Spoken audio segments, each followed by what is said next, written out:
احساسات کے بارے میں جب پوچھا گیا تو اس نے کہا کہ وہ بیان نہیں کیے جا سکتے. تو اسی لمحے سے میں یہ سوچ رہا تھا کہ وہ شخص جو تزکیہ نفس کے ابھی دامن کوہ کی کسی چوٹی پر تک نہیں پہنچا، اسے ماؤنٹ ایورسٹ کے حوالے سے اور تزکیہ نفس کے اس اونچے پہاڑ کے حوالے سے پوچھنا یا اس کے حوالے سے کچھ سننا بس عجیب سا لگتا ہے. کہ میں آپ کے سامنے کچھ باتیں جو میرے ذہن میں آئیں، جو میں نے آپ کی طرح مختلف کتابوں سے اخذ کی، جو آپ کی طرح مختلف لوگوں سے سنی اور کچھ ذاتی تجربات سے اپنی زندگی میں گزرا، وہ آپ سے شیئر تو کروں گا، لیکن حقیقت یہ ہے کہ میں کم از کم اپنے آپ کو اس قابل نہیں سمجھتا کہ اس عظیم اور عظیم المرتبت چوٹی کے بارے میں بات کروں کہ جس کا نہ مجھے لذت کا احساس ابھی تک اس انداز میں ملا ہے اور نہ ہی میں اس راستے کی سختیوں کو اور اس کی کٹھنائیوں کو جان چکا ہوں. بس ایک طالب علم کی طرح آپ کے سامنے چند باتیں بیان کرنے کی کوشش کروں گا. یہ لفظ آپ کے سامنے لکھا ہوا ہے اور اس میں وہ تمام باتیں جو آپ لوگوں نے پڑھی اس کو صرف ان 4 لفظوں کی صورت میں بیان کر دیا گیا. پاکیزگی،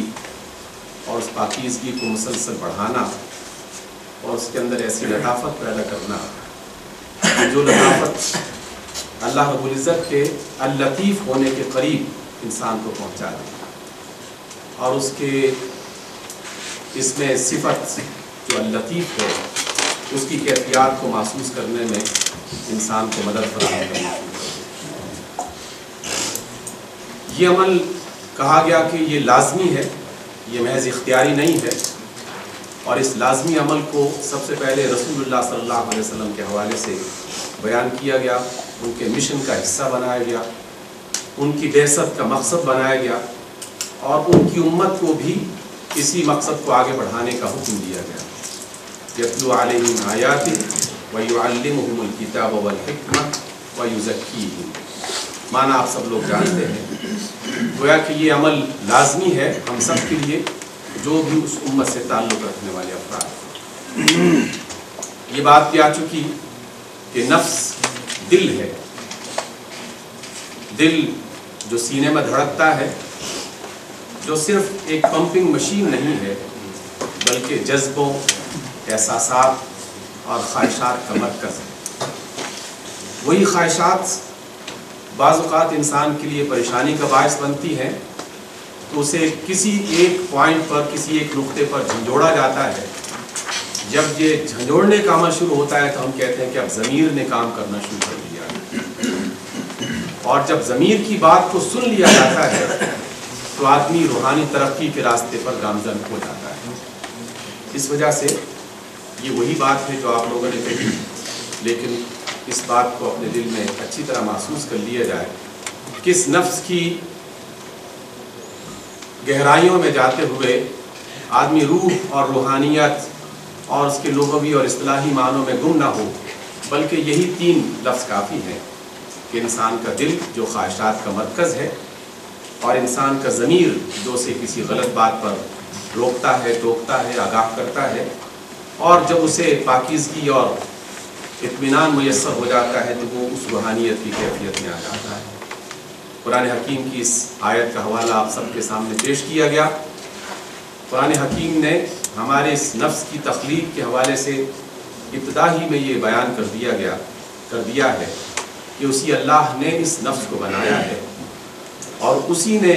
اس کے اندر ان 2 جذبوں کو، 2 کیفیات کو داخل کیا ہے، جس میں ایک جذبہ برائی کی طرف آمادہ کرتا ہے اور دوسرا جذبہ نیکی کی طرف آمادہ کرتا ہے. اور جس نے نیکی والے جذبے کو ترقی دی، اسے پروان چڑھایا، اس میں اضافہ کرنے کی کوشش کی، وہ کامیابی کو پہنچا. اور جس نے نیکی والے جذبے کو دبا کے رکھا اور اس کو ابھرنے نہ دیا، اس کی ترقی کے راستے میں رکاوٹ کھڑی کر دی، تو وہ شخص ناکام ہوا، خواب و خاسر ہوا. ہم یہ بھی جانتے ہیں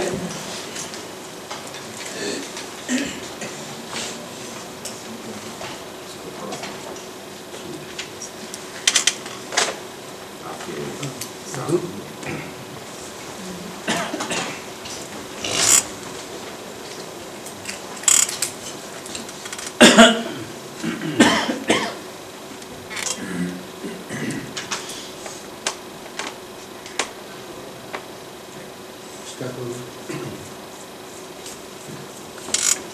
بات میں آپ کے سامنے رکھنا چاہ رہا ہوں، جب بھی ضمیر کی بات کو سننے کا انسان کو موقع ملتا ہے تو ہمیشہ اسی طرح کی کسی نہ کسی کیفیت میں انسان مبتلا ہوتا ہے، جس طرح یہ ابھی کمپیوٹر آپ کے سامنے ہے کہ شیطان اچانک رکاوٹ بن جاتا ہے اور پھر انسان ایک قدم آگے نہیں بڑھا سکتا بلکہ پسپائی اختیار کرنا شروع کر دیتا ہے۔ لیکن جس کے دل میں ایمان ہے اور جو اپنے اس تزکیے کو آگے بڑھانا چاہتا ہے، وہ کسی رکاوٹ کو خاطر میں نہیں لاتا اور اپنی کوشش کو جاری رکھتا ہے اور بالآخر اس کا کمپیوٹر آن ہو جاتا ہے۔ یہ جو اللہ رب العزت کی طرف سے ابھی میں نے آپ کے سامنے ایک آیت کا حوالہ دیا ہے، فَقُلْ هَلْ لَكَ إِلَىٰ أَن تَزَكَّىٰ، یہ اللہ تعالیٰ کی طرف سے ایک ایسا اسلوب ہے کہ جس میں محبت کی انتہا اور دل کے اندر اس پیدا ہونے والی کیفیت کو بیان کیا گیا ہے کہ جس میں کوئی محسن، کوئی محبت کرنے والا، کوئی احسان کرنے والا، کوئی اچھا خیال رکھنے والا کسی کو سمجھانے کی مسلسل کوشش کر رہا ہے، صحیح راستے پہ چلانے کی مسلسل کوشش کر رہا ہے، لیکن پھر بھی وہ بات مان نہیں رہا۔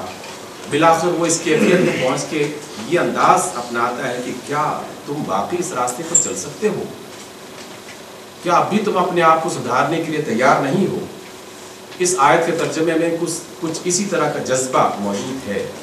کہ کیا تم پاکیزگی کے تزکیے کے راستے پر چلنے کے لیے آمادہ ہو؟ یہ سوال بھی کیا گیا اور سوال کا جواب آپ کے سامنے موجود ہے کہ تزکیہ در حقیقت طریق اور طریقہ ہے، طریق راستہ اور طریقہ اسلوب، اور اس تزکیہ نفس کا بنیادی جو ہدف ہے وہ تقوی ہے، اور قرآن حکیم نے اس لفظ کو تمام عبادات کے ساتھ، تمام معاملات کے ساتھ، تمام عقائد کے ساتھ جوڑا ہوا ہے۔ ہر عقیدے کی بنیاد اور ہر عقیدے کا ہدف تقوی، ہر عبادت کا ہدف تقوی اور ہر معاملے کا ہدف تقوی ہے۔ البتہ تزکیہ نفس یعنی اپنے نفس کی پاکیزگی، طہارت، اس پاکیزگی کو ترقی دیتے دیتے آدمی تقوی کے مختلف مراحل طے کرتا چلا جاتا ہے، اور یہ بات بہت وجہ کہی گئی کہ تقوی کا کوئی ایسا مقام نہیں ہے جس کے بارے میں انسان یہ کہہ سکے کہ یہ تقوی کا وہ آخری مقام تھا جس پہ میں پہنچ چکا ہوں، بلکہ یہ مقام مسلسل بڑھتا ہی چلا جاتا ہے۔ دامن کوہ کی بلندیوں سے لے کر سدرۃ المنتہا تک بھی انسان پہنچ جائے تو تب بھی تقوی کا مقام ہی رہتا ہے، اور اس سے آگے بھی بہت سارے مقامات ہیں جس کو طے کرنے کے لیے انسان کو تگ و دو کرنی ہی پڑتی ہے،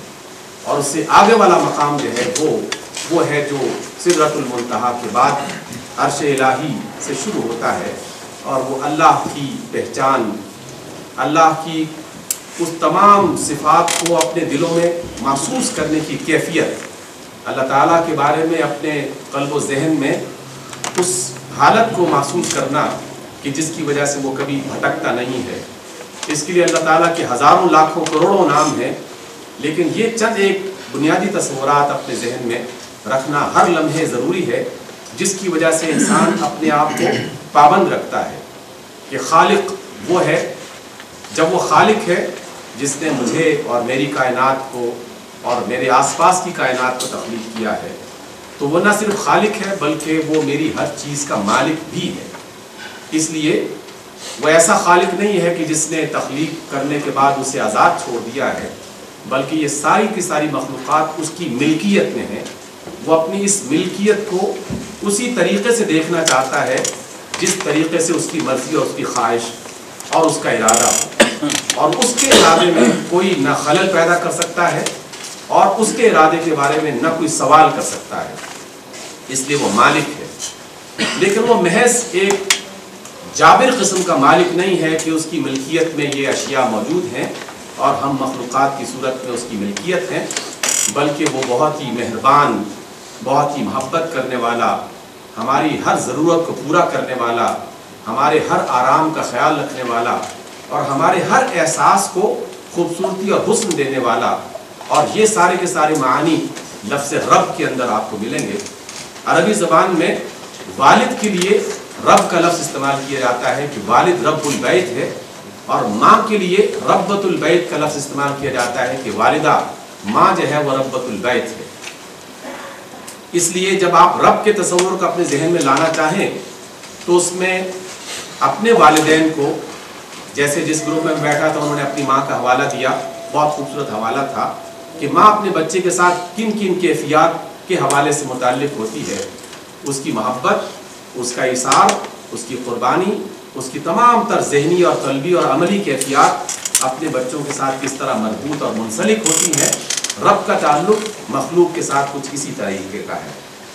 اور مہربانی اور رحمت اس کی سب سے بڑی پہچان ہے، اور اس کا سب سے بڑا نام ہے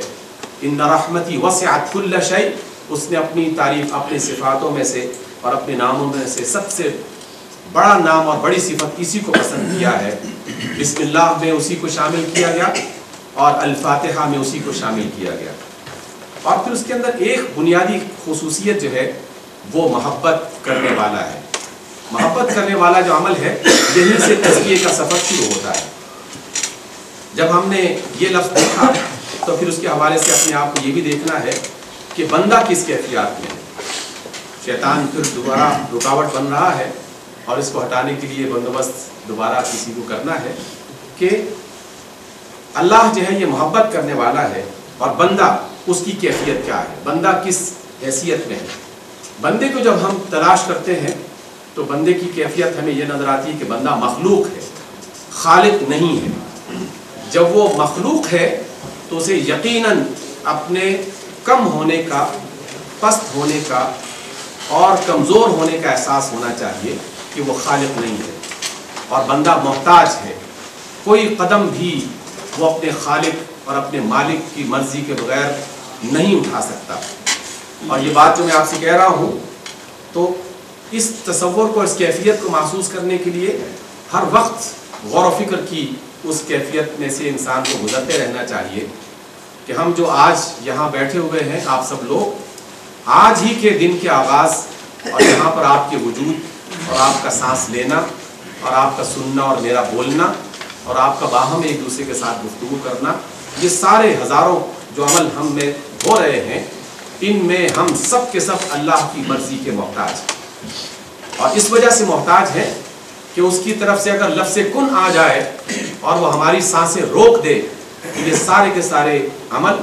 یہ ساری کی ساری کیفیات اور یہ ساری کی ساری جو ہم اس وقت ایکٹیویٹیز کر رہے ہیں، یہ سب کے سب رک جائیں. اس کا مطلب یہ ہے کہ ہم ان تمام کاموں کو کرنے کے لیے اس کے محتاج ہیں، اور کوئی ایسا لمحہ نہیں ہے کہ جب ہم اس کے محتاج نہ ہوں. انسان محتاج بھی ہے، مخلوق بھی ہے، اور ایک بہت بڑی خرابی اس کے اندر جو پائی جاتی ہے کہ وہ نسیان کا شکار ہوتا ہے، بھول جاتا ہے، بے شمار غلطیاں جان بوجھ کر بھی کرتا ہے، حالانکہ اسے خبر ہوتی ہے کہ یہ غلط راستہ ہے، اس کا نتیجہ غلط ہوگا. اس کے باوجود بھی وہ کسی وقتی ضرورت کو پورا کرنے کے لیے اور فوری فائدے کو حاصل کرنے کے لیے خطا کرنے پر آمادہ ہو جاتا ہے، اور یہ چیز اسے اصل حقیقت سے غافل کر دیتی ہے. لیکن بندہ ایک کام ضرور کر سکتا ہے. انسان نسیان سے بچ نہیں سکتا، انسان خطا سے بچ نہیں سکتا، انسان کے اندر غفلت ہمیشہ پیدا ہو سکتی ہے، اس سے وہ بچ نہیں سکتا. لیکن ایک عمل ایسا ہے جو اللہ تعالیٰ ہم سے خصوصی طور پر چاہتا ہے. وہ نسیان کو بھی معاف کر دیتا ہے، وہ خطا کو بھی معاف کر دیتا ہے، وہ غفلت سے بھی اس کو نظر انداز کر دیتا ہے. لیکن جب کوئی شخص اپنے دل سے اپنے مالک اور خالق اور رب کی محبت کو نکال دیتا ہے تو اسے یہ بات برداشت نہیں ہوتی، اور اس بات پر اسے اس قدر زیادہ غصہ اور غضب میں وہ آ جاتا ہے کہ وہ تمام کے تمام اعمال کو بالکل ملیا میٹ کر کے رکھ دیتا ہے. اس لیے ہم سے مطالبہ صرف یہ ہے کہ ہم اس سے محبت کریں، اور بندہ جب محبت کرتا ہے تو پھر یقیناً کچھ سوالات پیدا ہوتے ہیں کہ ہم محبت کیوں کریں. اور یہ سوالات آپ کے سامنے ایک پوری دنیا کا دروازہ کھول دیتی ہے کہ آپ اپنے گھر میں، اپنے گھر سے باہر، اپنے ملک میں مختلف افراد، مختلف کام، مختلف چیزوں سے جو محبت کرتے ہیں اس کی بنیاد کیا بنتی ہے۔ اگر آپ محبت کے اس لفظ پر غور کریں گے تو یہ دو باتیں خاص طور پر آپ کے سامنے لازماً آئیں گی، ان سینکڑوں دیگر باتوں کے ساتھ ساتھ۔ یہ دو باتیں بنیادی طور پر ہر ایک بندے کے ذہن میں آئیں گی کہ جو محسن ہے، جو احسان کرنے والا ہے، جو ہمارے ساتھ بہتر سلوک کرنے والا ہو، جو ہمارے ساتھ ہمدردی کرنے والا ہو، ہمارے کام آنے والا ہو، ہماری ضرورتیں پوری کرنے والا ہو، ہماری مشکل میں وہ ہمارا ساتھی بننے والا ہو، ہمیں اس سے محبت ہو جاتی ہے۔ اور جب ہم کسی سے محبت کریں تو یہ جذبہ خود بخود ذہن میں آ جاتا ہے کہ میں جس سے محبت کا اظہار کر رہا ہوں کیا وہ بھی اس کا جواب محبت سے دیتا ہے؟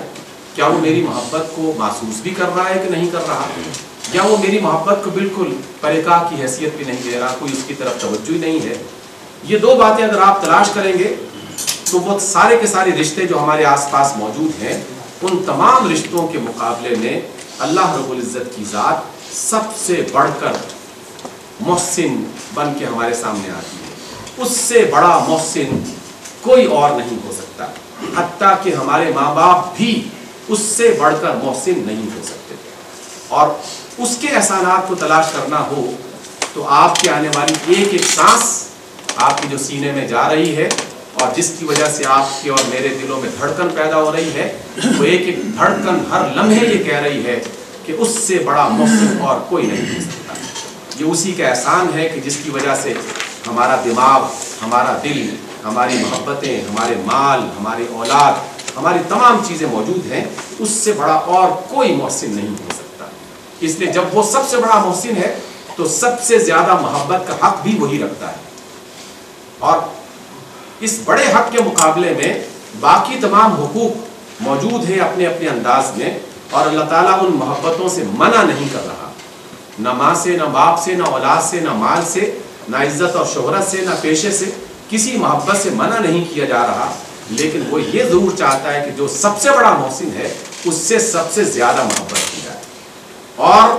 وہ ایسا محبت کرنے والا ہے کہ اگر آپ کی طرف سے محبت کا ایک لفظ اس کی طرف پہنچے تو وہ اس کے جواب میں 10 لفظ آپ کی طرف پہنچا دیتا ہے۔ آپ کی طرف سے ایک قدم محبت میں اس کی طرف اٹھے تو وہ 10 قدم آپ کی طرف بڑھا دیتا ہے۔ آپ ہلکے ہلکے چل کے جائیں تو وہ دوڑ کے آپ کو اپنے گلے سے لگا لیتا ہے۔ اس لیے محبت کا جواب بھی وہ سب سے زیادہ بہتر دیتا ہے۔ تو جب محسن بھی وہ سب سے بڑا ہے اور محبت کا جواب دینے والا بھی سب سے زیادہ وہی ہے تو پھر اسی سے محبت کرنی چاہیے۔ اللہ سے محبت کے بے شمار انداز اور اس کی کیفیات ہیں، اور یہ محض ایک کتابی انداز نہیں ہے۔ میں اس کو اس کیفیت میں لے کے آنا چاہتا ہوں کہ جس کا ذکر پہلے تینوں احباب نے یہاں پر کیا، کہ یہ ایک ایسی کیفیت کا نام ہے جس کو محسوس کیا جا سکتا ہے لیکن بیان نہیں کیا جا سکتا۔ بیان کرنے کے لیے کچھ ظاہری چیزیں ہیں اور ان ظاہری چیزوں کا ہونا لازمی ہے، کیونکہ ان ظاہری چیزوں کے بغیر بھی انسان اس کیفیت تک نہیں پہنچ سکتا، کیونکہ اس ظاہری کیفیت کے حوالے سے جن لوگوں نے انکار کیا وہ بھی ایک بہت بڑی غلطی میں مبتلا ہو گئے۔ اور یہ پاکستان میں آپ کو ہر دوسرا تیسرا بندہ یہ جملہ کہتا ہوا سنے گا کہ جب آپ اس سے کہیں کہ آپ یہ کام کیوں کر رہے ہیں اور یہ کام کیوں نہیں کر رہے، تو کہتے ہیں جناب آپ اپنی باتیں اپنے دل میں رکھیں، ہم تو دل کے مومن ہیں، ہم تو دل سے محبت رکھتے ہیں، یہ نماز روزہ، یہ سچائی اور امانت داری اور یہ سارے کے سارے کام یہ تو ظاہر پرستوں کے کام ہیں۔ اس لیے اس غلط فہمی سے اپنے آپ کو نکالنا ہے کہ ظاہر کے جو کام ہیں جس میں ذکر، نماز، روزہ، حج، نوافل اور دیگر بہت سارے جن میں سے بعض کا تذکرہ میں کروں گا، ان ظاہر کو بھی لازماً اپنے سامنے رکھنا ہے، اور یہ اللہ تعالیٰ سے محبت کا ایک براہ راست ذریعہ ہے، تزکیہ نفس کا براہ راست ذریعہ ہے۔ براہ راست میں اس لیے کہہ رہا ہوں کہ ذکر جب انسان کرتا ہے تو اس میں اس کے اور اس کے اللہ کے درمیان میں کوئی تیسرا فرد حائل نہیں ہوتا۔ میں اللہ کا نام لیتا ہوں تو میرا لفظ میری زبان سے نکلنے کے بعد ڈائریکٹ اللہ تک پہنچتا ہے، مجھے کسی واسطے سے اس تک نہیں پہنچنا پڑتا۔ میں جب نماز پڑھتا ہوں تو براہ راست اس کو اپنے سامنے حاضر اور موجود سمجھ کے اس سے بات چیت کرتا ہوں، اور میں جب روزہ رکھتا ہوں تو اس کو اپنے سامنے حاضر اور ناظر محسوس کرتے ہوئے اپنے روزے کی حفاظت کرتا ہوں، اور اس کے علاوہ تسبیحات اور دیگر عبادات اس میں موجود ہیں۔ اور اس کے بعد کی جو کیفیت ہے کہ اللہ سے محبت بالواسطہ مخلوق کے ذریعے، اور اس کی طرف بھی ڈاکٹر حفیظ صاحب نے اشارہ کیا کہ جو چیز محسوس کی گئی حقیقتاً اس کا تعلق تزکیہ نفس سے بہت زیادہ گہرا ہے، کیونکہ پہلا عمل وہ میرے اور میرے رب کا صرف ایک ذاتی قسم کا ہے، اس میں کوئی نہیں جان سکتا کہ میں اس میں کس کیفیت میں ہوں اور کیا کر رہا ہوں، لیکن اللہ رب العزت جہاں مجھ سے یہ چاہتا ہے کہ میں اس سے 1 to 1 بات چیت کروں، ملاقات کروں، اس کو اپنے اندر محسوس کروں، وہاں وہ یہ بھی چاہتا ہے کہ میں اس کی مخلوق کے ذریعے سے اسے اپنی محبت کا ثبوت فراہم کروں۔ اس لیے کہ اللہ رب العزت نے ہمیں یہ طریقہ بتایا رسول اللہ صلی اللہ علیہ وسلم کے ذریعے سے کہ جس سے تم محبت کرنا چاہتے ہو تو پھر اس کی ہر اس بات سے محبت کرو کہ جسے وہ پسند کرتا ہے، اور اس کے ہر اس طریقے سے محبت کرو جسے اس نے پسند کیا ہوا ہے۔ اس لیے مخلوق کے ساتھ محبت کرنا، مخلوق کے ساتھ اپنے معاملات کو درست کرنا، اور اس طرح درست کرنا جس طرح وہ چاہتا ہے، جس سے میں محبت کرتا ہوں، تو پھر تزکیہ نفس کا سفر آگے بڑھتا ہے۔ میرے معاملات جتنے زیادہ نکھرے، صاف ستھرے، بہترین ہوں گے، اتنا ہی میرا تزکیہ نفس بہتر ہوگا، اتنا ہی میرا دل اللہ تعالیٰ کے قریب ہوگا۔ میں انسانوں کی خدمت، بلکہ انسانوں کی نہیں، اللہ کی ساری مخلوقات کے ساتھ ہمدردی اور محبت کا اظہار جس قدر زیادہ کروں گا، اتنا ہی اپنے اللہ سے زیادہ قریب ہوتا چلا جاؤں گا۔ اور رسول اللہ صلی اللہ علیہ وسلم کے ذریعے سے ہمیں اس طرح کی بے شمار مثالیں ملتی ہیں۔ جو رسول یہ کہے کہ کسی سرسبز درخت کو بغیر کسی ضرورت کے نہ کاٹو، اور کسی جانور کو بغیر ضرورت کے ہلاک نہ کرو، اور ہلاک بھی کرنا چاہو تو تیز چھری چلا کر اس کو ذبح کرو اور اسے زیادہ اذیت نہ دو، تو اس رسول کی در حقیقت نباتات کی دنیا سے اور حیوانات کی دنیا سے اور جمادات کی دنیا سے ہمارا تعلق جوڑنا ہے، کیونکہ یہ سب اللہ کی مخلوق ہے، اور اللہ کی مخلوق سے محبت کرنے والا ہی در حقیقت اللہ سے محبت کر سکتا ہے۔ اور اسی وجہ سے آپ دنیا بھر میں جہاں کسی بڑے عالم، ولی، اللہ کے بزرگ کا تذکرہ پڑھیں گے تو ان کے ہاں 2 باتوں کا ہمیشہ سے ذکر کیا جاتا ہے، ایک ان کے نوافل کا، عبادات کا، تسبیحات کا، اور دوسرا خدمت خلق کا۔ ہمیشہ ان کے لنگر چلتے ہیں خدمت خلق کے لیے، لوگوں کو کھانا کھلانے کے لیے، پانی پلانے کے لیے، مختلف رفاہی ادارے ان کے نام سے چلتے ہیں، اور جب تک وہ اپنی زندگی میں اس دنیا میں رہے تو یہ 2 کام بنیادی طور پر کرتے رہے، ایک اللہ کی تسبیحات کہ اس کا نام ہر وقت ان کی زبان پر جاری رہتا اور ان کے قلب میں اس کا احساس ہوتا، اور دوسرا خدمت خلق، اس کے لیے وہ ہمتن مصروف رہتے۔ رسول اللہ صلی اللہ علیہ وسلم سب سے بہترین مثال ہے، اور پھر اللہ کے جتنے بھی ولی اور اللہ کے جتنے بھی نیک بندے گزرے ہیں وہ سب کے سب اسی راستے پر چلتے رہے۔ انسانوں کے باہمی تعلقات جس قدر مخلصانہ، جس قدر پیار اور محبت والے، جس قدر اچھے ہوں گے، اللہ تعالیٰ کو اسی قدر زیادہ وہ بندہ عزیز ہوگا، اور جسے اللہ عزیز سمجھنا شروع کر دے، سمجھ لیجئے کہ اس کا تزکیہ نفس ہو گیا۔ ایک بزرگ نے بڑی خوبصورت بات کہی اور کہا کہ یہ مت سمجھو یا اس بات کو معیار مت بناؤ کہ میں اللہ سے کتنی محبت کرتا ہوں، بلکہ معیار یہ بناؤ کہ اللہ تعالیٰ مجھ سے کتنی محبت کرتا ہے۔ اس لیے کہ ہر چھوٹا بڑے کے بارے میں دعویٰ کرتا ہی رہتا ہے کہ میرے اس سے بڑے گہرے تعلقات ہیں، اور وہ مجھے بہت قریب سمجھتا ہے، اور وہ میری بات ٹالتا نہیں ہے۔ ہر چھوٹا آدمی کسی بڑے آدمی کے بارے میں اسی طرح کے تبصرے دنیا بھر میں کرتا رہتا ہے، اور ہم بھی کرتے رہتے ہیں کہ فلاں وزیر، فلاں مشیر، اس سے میرے بہت قریبی تعلقات ہیں۔ بات تب بنے گی کہ جب وہاں سے یہ آواز آئے کہ مجھے فلاں بندہ عزیز زیادہ ہے، فلاں بندہ مجھے محبوب زیادہ ہے۔ اس لیے وہ جس کو محبوب رکھتا ہے وہ اسی کو محبوب رکھتا ہے جو اس کی مخلوق کو محبوب رکھتا ہے اور اس کی مخلوق سے محبت کرتا ہے۔ اسی وجہ سے اللہ نے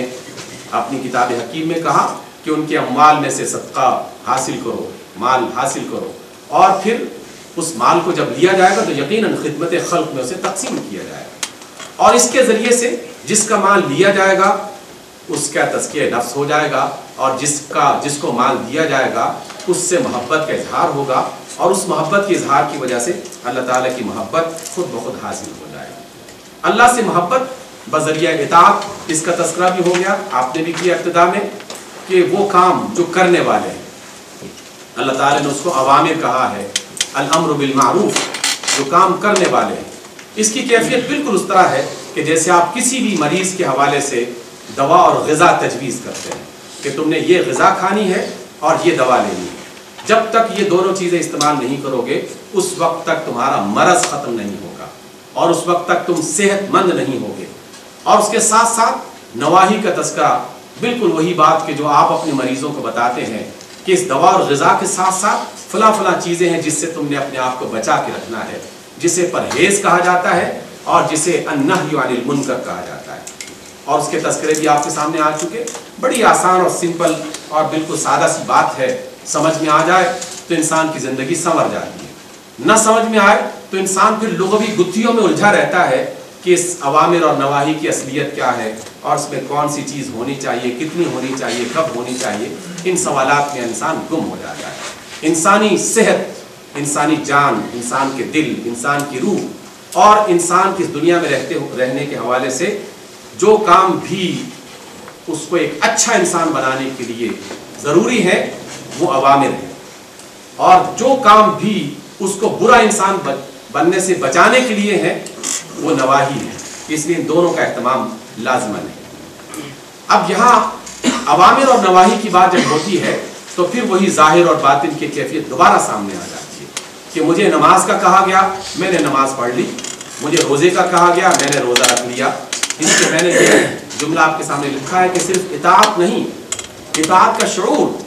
کہ مجھے نماز کیوں پڑھنے کا حکم دیا گیا ہے اور مجھے نماز میں کیا مل رہا ہے، اس کیفیت کو محسوس کرنے کے لیے اس حالت میں انسان جب پہنچ جائے تو پھر اس کی نماز کی لذت بالکل مختلف ہو جاتی ہے۔ رسول اللہ صلی اللہ علیہ وسلم نے ایک موقع پر ارشاد فرمایا کہ جب بھی کوئی شخص اپنی پوری توجہ کے ساتھ اللہ کے سامنے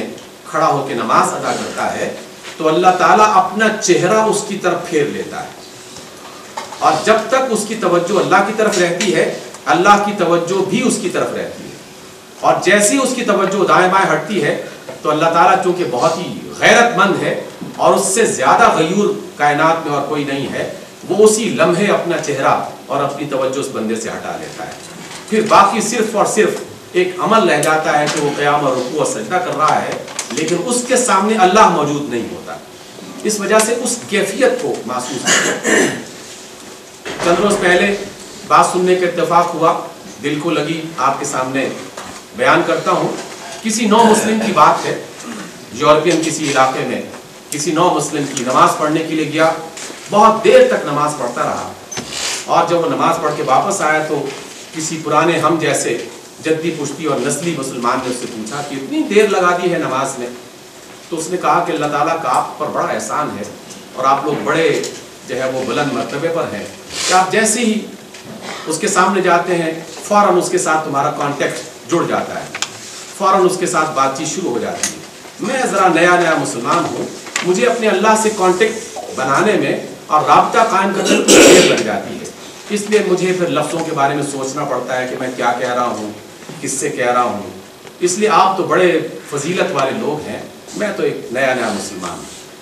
یہ وہ کیفیت جو اس نو مسلم کے ذہن میں پیدا ہوئی، یہ کیفیت اللہ تعالیٰ ہم میں دیکھنا چاہتا ہے۔ اس لیے صرف اطاعت نہیں،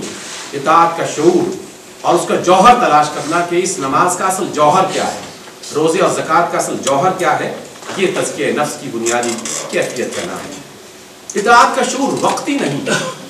کیونکہ اب جو نماز کی بات ہے تو نماز کے اندر جب تک انسان ہے تو صرف یہ شعور اسی لمحے کے لیے یا اسی وقت کے لیے مخصوص نہیں ہے کہ میں جب تک نماز کی حالت میں ہوں تو میرا رب میرے سامنے ہے، بلکہ میں جب نماز سے باہر نکلا ہوں تو تب بھی میرا رب میرے سامنے ہی ہے، اور جب میں نے نماز کی حالت میں صرف اس کی طرف توجہ کر رکھی تھی، میرا دل دماغ اسی کی طرف تھا، اسی طرح نماز سے باہر جب میں نکلتا ہوں تو تب بھی میرے دل کی کیفیت اسی توجہ میں جب تک رہے گی اور جتنی زیادہ بہتر رہے گی اتنا ہی زیادہ تزکیہ نفس آگے بڑھتا چلا جائے گا. اس لیے کہ تقویٰ جو ہے وہ ان کیفیات سے گزرتے گزرتے بالکل اسی طرح ان مراحل میں سے گزرتا ہے کہ جس طرح ہماری جو جسمانی کیفیات ہیں وہ گزرتی ہیں. آپ نے صبح کا ناشتہ کیا، صبح کے ناشتے نے آپ کو توانائی مہیا کی، لیکن وہ توانائی آہستہ آہستہ آہستہ آہستہ کمزوری کی طرف بڑھنا شروع ہو جاتی ہے، اور ظہر تک پہنچتے پہنچتے انسان اپنے اندر سے ایک آواز محسوس کرتا ہے کہ اب مجھے مزید کچھ چاہیے تاکہ وہ جو غذا میں نے صبح حاصل کی تھی اس کمی کو میں پورا کر پاؤں. اسی کیفیات میں اللہ رب العزت نے نمازوں کے سلسلے، روزوں کے سلسلے، تسبیحات کے سلسلے، لوگوں کے ساتھ اچھے معاملات کے سلسلے اس کو قائم کر دیا ہے. اس لیے جہاں کہیں اس تقوی میں کمی محسوس کی جائے فوراً کوئی نہ کوئی ڈائٹ، کوئی نہ کوئی غذا، کوئی نہ کوئی اپنے لیے ایسا طریقہ اور وسیلہ اختیار کر لیا جائے کہ اس کمی کو پورا کر لیا جائے. اور پورا جب انسان کر لیتا ہے تو یقیناً وہ تزکیے کے مرحلے کو طے کرتے ہوئے اس تقویٰ کی اعلیٰ مقام پر فائز رہتا ہے. اور یہی بات ہم نے بالکل تزکیہ کے حوالے سے ابتدا میں پڑھی کہ یہ تزکیہ کیا ہے. یہ اللہ تعالیٰ سے تعلق کا نام ہے، اور یہ تعلق صرف ظاہری کیفیات کے حوالے سے نہیں بلکہ دل کے شعور کے حوالے سے، جسے محبت کہا جاتا ہے، جسے احساس کہا جاتا ہے. کشف المحجوب میں ایک اور بڑی خوبصورت بات کہی جو اکثر لوگ صوفیہ کے حوالے سے بیان نہیں کرتے اور نہ ہی اس کی طرف توجہ دیتے ہیں. آپ دیکھیے کہ تحریک اسلامی زندگی بھر جس مشن کو اپنا مشن بنا کے رکھتی ہے، تمام دنیا کے بڑے صوفیہ اور بڑے اولیاء اس کو اپنا مشن بنا کے انہوں نے رکھا. کشف المحجوب میں انہوں نے تذکرہ کیا رسول اللہ صلی اللہ علیہ وسلم کا کہ جب رسول اللہ صلی اللہ علیہ وسلم معراج کے موقع پر اللہ تعالیٰ کی قربت میں پہنچے تو اللہ تعالیٰ نے ان سے سوال کیا کہ آپ کیا چاہتے ہیں کہ میری قربت آپ کو میسر آ چکی ہے،